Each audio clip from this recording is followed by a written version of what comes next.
Hello friends, welcome to my channel. आज हम पढ़ेंगे क्लास 11th का इकोनॉमिक्स का चैप्टर नंबर 1, स्वतंत्रता की पूर्व संध्या पर भारतीय अर्थव्यवस्था।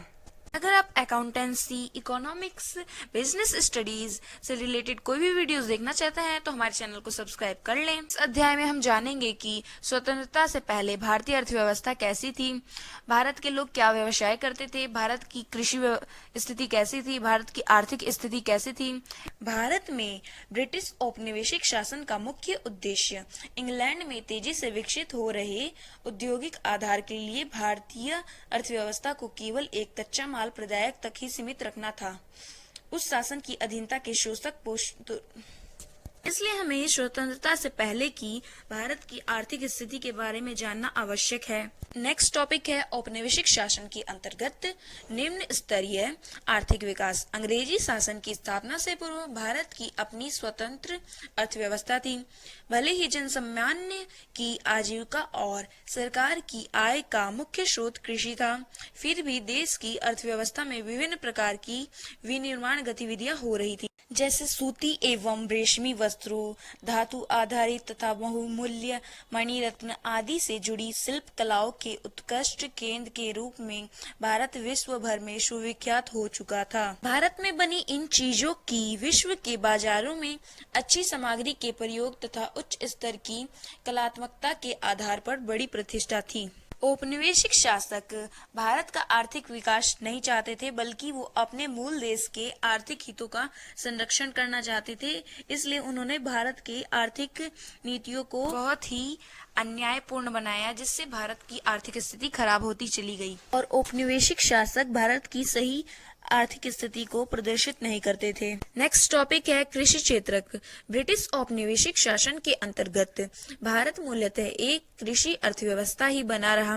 देश की लगभग 95% जनसंख्या जो गांवों में बसी थी, प्रत्यक्ष या परोक्ष रूप से कृषि के माध्यम से ही अपनी रोजी रोटी कमा रही थी। ब्रिटिश शासन के दौरान कृषि क्षेत्र में ऐसी ही गतिहीन विकास की प्रक्रिया चलती ही रही। आज का पूर्वी भारत, जो उस समय बंगाल प्रेसिडेंसी कहा जाता था, वहाँ लागू की गई जमींदारी व्यवस्था के कारण कृषि कार्यों में होने वाले लाभों को जमींदार ही हड़प जाते थे। यही नहीं, अधिकांश जमींदारों तथा औपनिवेशिक शासकों ने कृषि क्षेत्र की दशा को सुधारने के लिए कुछ नहीं किया।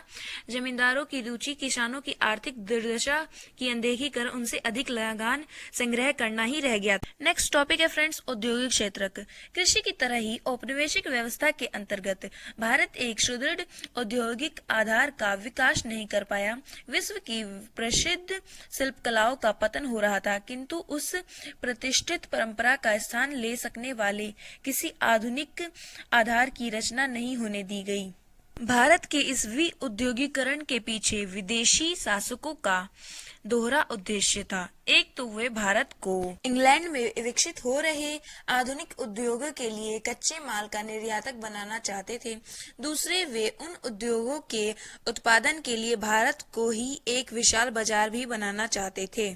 इस प्रकार वे इन उद्योगों के सहारे वे अपने देश ब्रिटेन के लिए अधिकतम लाभ सुनिश्चित करना चाहते थे। नेक्स्ट टॉपिक है विदेशी व्यापार। प्राचीन समय से ही भारत एक महत्वपूर्ण व्यापारिक देश रहा है, किंतु औपनिवेशिक सरकार द्वारा अपनाई गई वस्तु उत्पादन, व्यापार और सीमा शुल्क की प्रतिबंधकारी नीतियों का भारत के विदेशी व्यापार की संरचना, स्वरूप और आकार पर बहुत ही प्रतिकूल प्रभाव पड़ा।